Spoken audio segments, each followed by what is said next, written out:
Is it true? Buntis ka ba talaga o it's just part of your drama? Shh, Ange. Shut up. Whether you like it or not, magkakaroon ka na ng kapatid. Okay. Fine. Sorry. Nagulat lang kasi ako eh. Ako rin naman.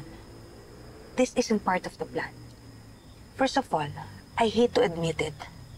Pero matanda na ako. I don't even know kung kaya ko pang magbuntis.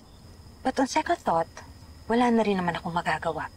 So might as well use this baby para mas lalo tayong mapalapit sa Tito Gani mo at makonvince natin siya na mabenta yung lupa. Wait, akala ko ba pumayag na si Tito Gani? Well, yun din ang akala ko. Pero ang sabi niya, kakausapin niya pa daw si Ikit about it.